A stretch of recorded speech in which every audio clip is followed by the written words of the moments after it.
He was still very young and found himself in a desperate situation when 3 armed men came banging at his door making threats, for they wanted to throw him out of his home, just like that, with no alternative presented. The young man pictures himself ending up in the gutter and in the cold, and he didn't know how to survive and felt miserable, betrayed and lost. And in this hopeless state of mind he heard the violent cop shouting at the other side, taking fully advantage of the situation, crushing a helpless human being. And it's this the aggressive cop loved so much about his job, because he'd feel big and invincible, and it didn't matter to him throwing a living being out in the cold as long as he got a kick out of it. And anyway, someone else's pain wasn't his after all, and he, the cop, would sleep in a warm bed anyway, and nothing could happen to him. Well, that's what he thought. The young man begged them to go away, to leave him alone and have mercy. They didn't, and continued to hammer on the door, making threats. Then in utter despair inflicted upon him through the ruthless and armed man at the other side of the door, the young man had himself all other solutions cut off by the offenders at the other side, who were consciously violating one of the main human rights, that all human beings must have a roof over their heads and a bed, or at least to have one provided otherwise. And they had him always cut off, as a cornered rat, not being able to think clear anymore, due to the emotional stress and pressure by the threats, shouts and hammering at the door. The young man grabbed his 9mm army gun of the Swiss militia and shot a couple of rounds at the door, still hoping they would go away and leave him in peace. Thus the dangerous, aggressive cop, Hans Rudolf Kühni, which means the brave one in German, from the Teutonic word Kühn. He would not sleep in his bed anymore, receiving the agony he enjoyed so much to inflict upon others, from the wrong end of a gun himself this time. 1 year later, the young man got sentenced to 20 years in prison for killing a cop and seriously wounding another, as if it was him who went to the cops looking for trouble and not the other way around. The state's attorney even demanded life for murder. So you can see the whole story. So there they are. I mean, he looks like the victim, and this one looks like the offender. You know, it's like they exchanged the pictures. Well, they didn't. You know, this is the offender. I mean, look at him, and this is the victim. And as it was, in fact, anything else but premeditated murder, the young man applied for an appeal at the Supreme Court.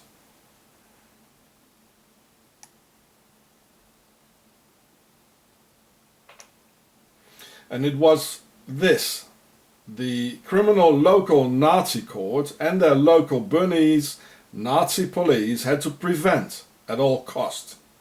Because Roger Fankhauser would have finally be freed by a European court after having served a couple of years because of the severe mitigating circumstances of organized premeditated state's terror on a single human being.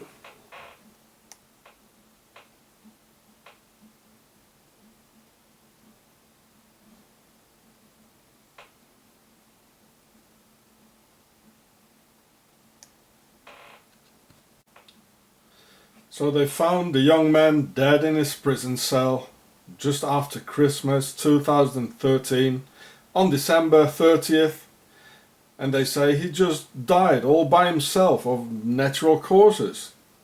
In the newspaper they emphasized repeatedly on the fact that there was no suicide, as previously loads of prisoners had been suicided in mysterious ways in the Swiss prisons.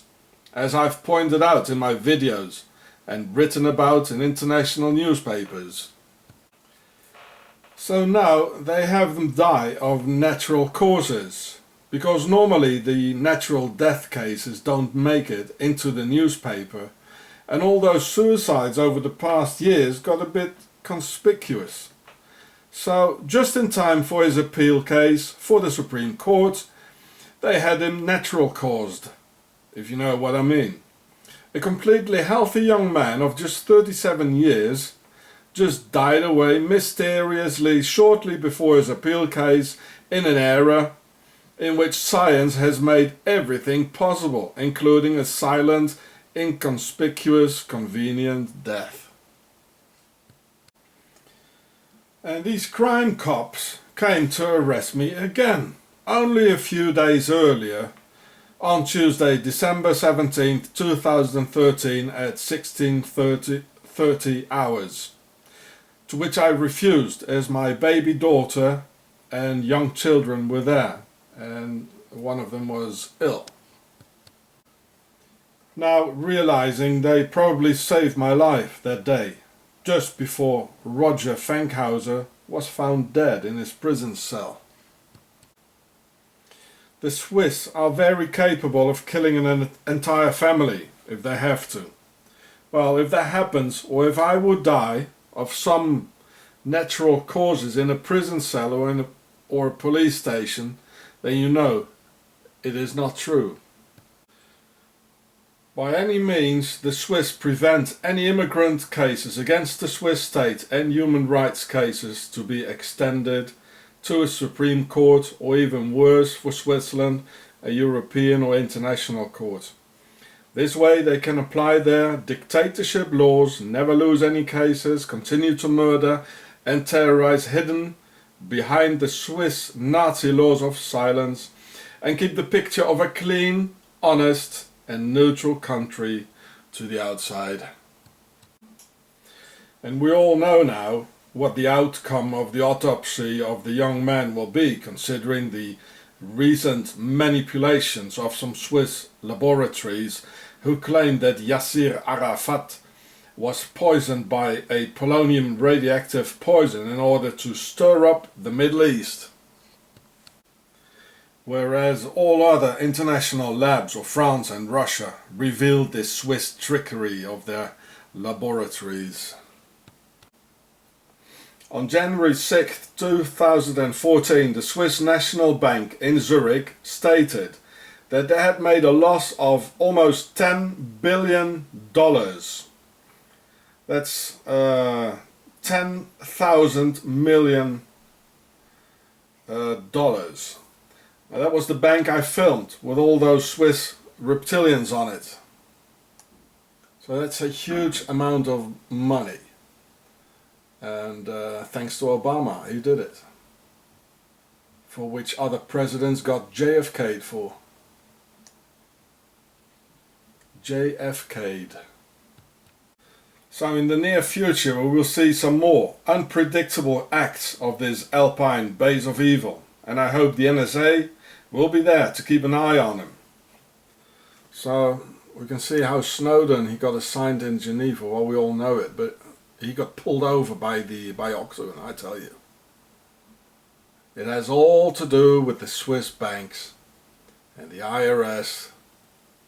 That's what it's about.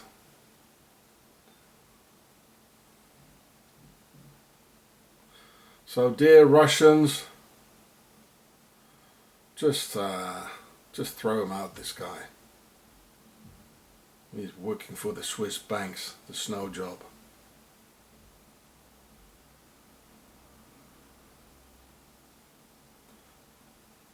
Yeah, so this was this year.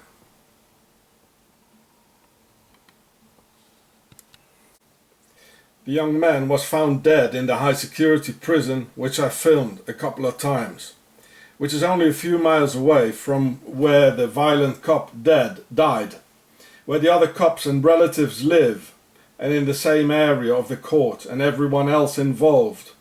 So I guess his tragic fate was just a matter of time.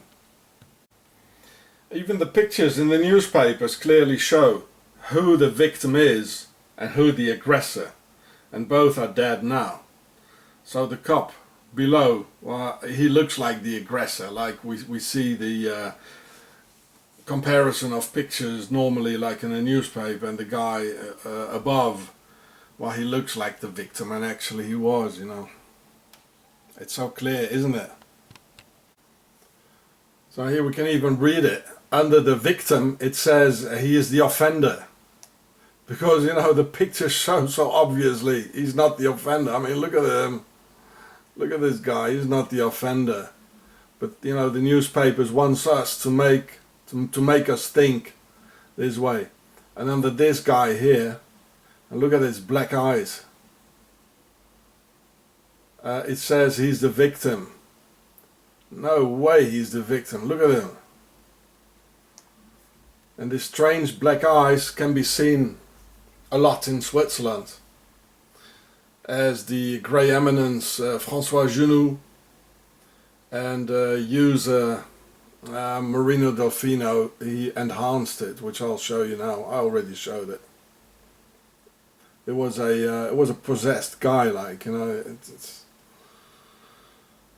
a very dangerous and aggressive and corrupt cop. Very dangerous. And his own aggression cost him his life.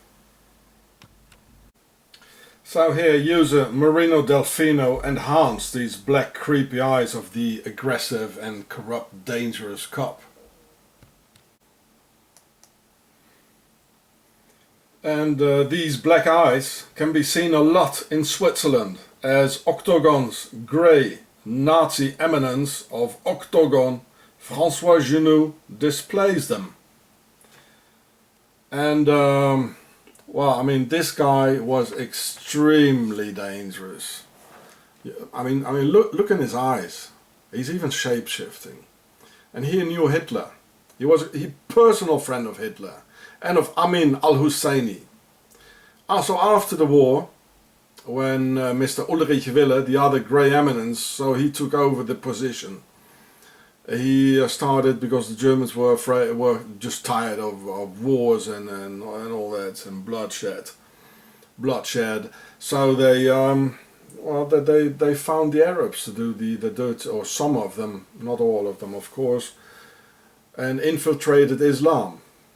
And look at his eyes, black, like a black hole, just like the aggressive cop. And I put my life in danger talking about it, but because I will probably send the police again, because you're not allowed to have your own opinion here in Switzerland. So maybe the expert Marino Delfino and some others can enhance this better and do a real good close-up of this. I mean, this is evil we're talking about, guys. So let's have a look at them again. This extremely dangerous Swissy. And these guys stand above the law. They control the police. I mean, together with the other ones, you know. They sit in the Justice Department, and they get the 100% support of the Swiss population.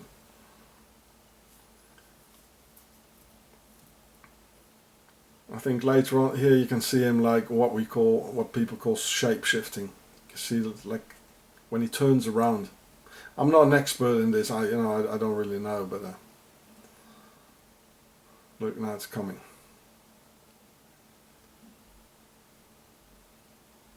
Duck. Extremely dangerous people. So here in Switzerland, you know, they put the innocent in prison, and the big criminals and bankers, they've got nothing to fear. Absolutely nothing.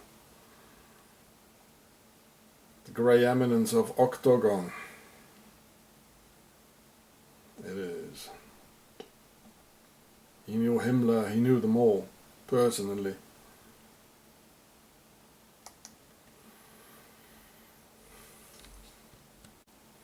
So this cop with the strange black eyes, This was the same cop who had been aggressing people before, as he has aggressed me in 2011. And there are 3 witnesses, which can be seen on YouTube. He lied things together on command, on the police car's telephone that day, to put me in prison. So I understood perfectly well what was going on, and haven't left the house alone anymore since almost 3 years now. And this is going on for 16 years. The Swiss authorities are a murderous organization who don't stop before murder, torture, terror and corruption. In their encrusted beliefs of Swiss superiority over immigrants and all other people with this SVP, Swiss People's Party, drive behind and support of the entire Swiss population. And as it is not allowed by the Swiss laws of silence for an immigrant to have his own opinions other than what the Swiss allow you to, they will most probably send their Nazi authorities again to come and arrest me for telling the truth. Switzerland wishes to hide away all proofs and inconveniences at all cost. I hope that one day there will be an honest international inquiry where an independent delegation will look into these files and organized crimes of Switzerland. The Swiss are people united in crime, who, as all criminals, do wipe off their fingerprints by all possible means, whether it be assassination, terror, lies, intimidation, or any other Swiss means of very organized violence.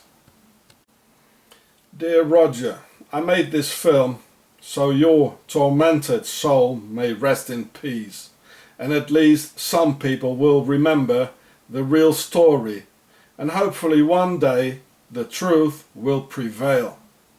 I'm so sorry for the pain and injustice they inflicted upon you.